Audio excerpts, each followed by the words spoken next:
ശരിക്കും സർ ഞങ്ങളൊക്കെ ജോഗ്രഫിയിൽ പഠിച്ചിരിക്കുന്ന എന്താണെന്ന് വെച്ചാൽ രണ്ട് രാജ്യത്തിൽ നിന്നും രണ്ട് മേഘങ്ങൾ വന്ന് നമ്മുടെ മൂന്നാർ മലകളിൽ തട്ടിയാണ് നമുക്ക് മൺസൂൺ റെയിൻസ് ഉണ്ടാവുന്നതെന്നാണ് നമ്മൾ പഠിക്കുന്നത്. പക്ഷേ ഇപ്പോൾ ഈയിടെ വാർത്തയിൽ നമ്മൾ കാണുന്നത് എന്നാന്ന് വെച്ചാൽ അവിടുത്തെ രണ്ട് മലകൾ നശിച്ചുകൊണ്ട് നിൽക്കുകയാണ്. പശ്ചിമഘട്ടം. അതെ അതെ. അപ്പൊ നമ്മൾ ശരിക്കും പറഞ്ഞാൽ അത് തന്നെ നമ്മൾ അവിടെ തന്നെ നശിപ്പിക്കല്ലേ, നമ്മൾ മനുഷ്യൻ അറിഞ്ഞുകൊണ്ട്. അത് പശ്ചിമഘട്ട മലനിരകളുടെ അങ്ങനെയാണെങ്കിൽ സാർ പറഞ്ഞ പോലെ 10 വർഷത്തിനാവും ഇതിനകത്ത് വെള്ളം ഇല്ലാതാവും.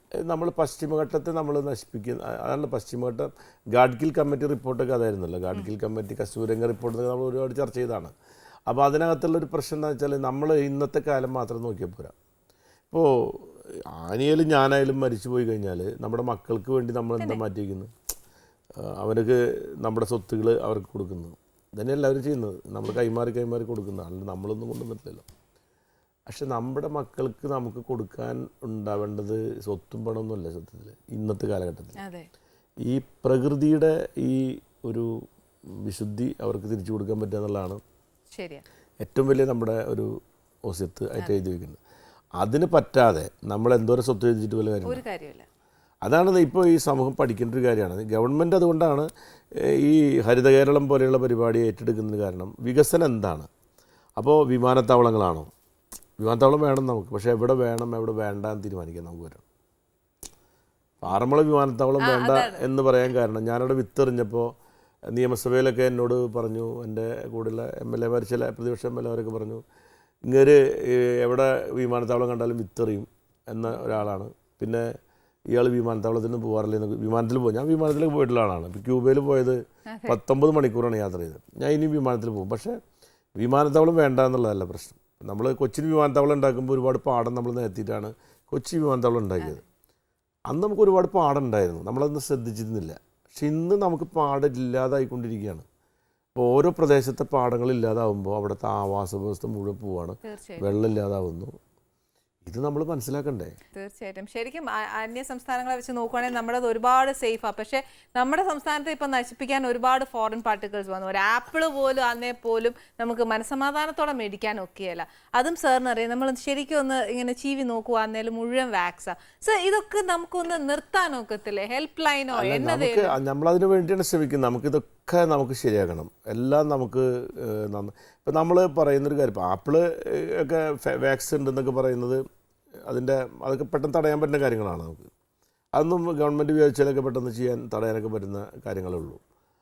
ഇപ്പോൾ ചില ആൾക്കാർ എന്നോട് പറയും, ഈ പച്ചക്കറി നിങ്ങളൊരു കാര്യം ചെയ്യൂ, തമിഴ്നാട്ടിൽ നിന്ന് വരുന്ന പച്ചക്കറികൾ അവിടെ വെച്ച് തടഞ്ഞ് പരിശോധിച്ചിട്ട് വിഷമുണ്ടോ എന്ന് നോക്കിയിട്ട് വിടാൻ എന്നോട് പറയാറുണ്ട് ആൾക്കാർ. അപ്പോൾ ആൾക്കാർ കൃഷി ചെയ്യാൻ താല്പര്യമില്ലെന്നതിൻ്റെ അർത്ഥം. തമിഴ്നാട്ടിൽ നിന്ന് വിഷമില്ലാത്തത് തരാൻ വേണ്ടിയിട്ടുള്ള ലബോറട്ടറി ഉണ്ടാക്കിയിട്ട് കാര്യമില്ല. നമുക്ക് ആവശ്യമായത് ഇവിടെ ഉണ്ടാക്കാൻ പറ്റണം. നമുക്കിവിടെ ഉണ്ടാക്കാൻ പറ്റും. അതിന് നിങ്ങളെപ്പോലെ എല്ലാവരും നമ്മൾ സഹായിച്ചാൽ നമുക്കിതൊക്കെ പറ്റും. അപ്പോൾ ഈ വിഷമില്ലാത്ത സാധനങ്ങൾ കഴിക്കാനുള്ള സംവിധാനങ്ങൾ ഉണ്ടാവണം നമുക്ക്. ഇപ്പോൾ ഞങ്ങളിപ്പോൾ കൃഷി വകുപ്പ് അതാണ് ചെയ്യുന്നത്. Good agriculture practice. നല്ല മുറ കൃഷി എന്ന് പറഞ്ഞാൽ അതാണ്. അതിന് നമ്മൾ നല്ല മുറ കൃഷി ചെയ്യുന്നതിന് സർട്ടിഫിക്കേഷൻ കൊടുക്കുക. അപ്പോൾ നമ്മുടെ ഇപ്പോൾ ഒരു പ്രൊഡക്റ്റ് അതിന് ഗവൺമെൻറ് സർട്ടിഫൈ, ഇത് സേഫ് ടു ഈറ്റ് മിനിമം അത് ഉണ്ടാവണം. ഇത് കെമിക്കൽ ഉപയോഗിക്കാത്തതാണ്, ഇത് ഓർഗാനിക്കാണ്. അത് നമ്മൾ ഉറപ്പാക്കണം. അതിന് വേണ്ട സംവിധാനങ്ങൾ ഉണ്ടാവണം, അതിന് മെഷീനറി ഉണ്ടാവണം. അതിന് നമ്മുടെ food safety authority, agriculture department ഒക്കെ കൂടി നന്നായി, ഹെൽത്ത് ഡിപ്പാർട്ട്മെൻറ്റൊക്കെ, പിന്നെ നമുക്ക് സ്വയം ഒരു താല്പര്യം നമുക്ക് ഉണ്ടാവണം. ഇപ്പം നമുക്ക് എന്താ പ്രശ്നം എന്ന് വെച്ചാൽ, ഇപ്പം ദുബായിൽ പോയിട്ട് അല്ലെങ്കിൽ ഗൾഫ് രാജ്യങ്ങളിലൊന്നും ഈ ഫുഡിൽ മായം ചേർത്താലൊന്നും പിന്നെ അവൻ്റെ ഒരിക്കലും രക്ഷപ്പെടാൻ പോകില്ല. ഇപ്പോൾ ഹോട്ടലിൽ വെച്ചിട്ട് അവർക്കൊരു ഫുഡിൽ എന്തെങ്കിലും പ്രശ്നം അപ്പോൾ ഹോട്ടൽ അടപ്പിക്കും അവർ. പിന്നെ ആ ഹോട്ടൽ തുറക്കുന്ന പ്രശ്നമില്ല. നമ്മുടെ അവിടെ അങ്ങനെയല്ലല്ലോ. ശരിയാ, കറക്റ്റ്. അവിടെ സ്റ്റോപ്പ് എന്ന് പറഞ്ഞാൽ ഇറ്റ് സ്റ്റോപ്പ്. നമുക്ക് ഇവിടെ അങ്ങനെ ഒന്നും ചെയ്യാൻ പറ്റും. നമുക്കൊരു ഡിറ്റർമിനേഷൻ ഉണ്ടായി കഴിഞ്ഞാൽ അതൊക്കെ ചെയ്യാൻ പറ്റും. ഞങ്ങൾ ഗവൺമെൻറ് അതിനെ സപ്പോർട്ട് ചെയ്യാൻ തയ്യാറാണ്.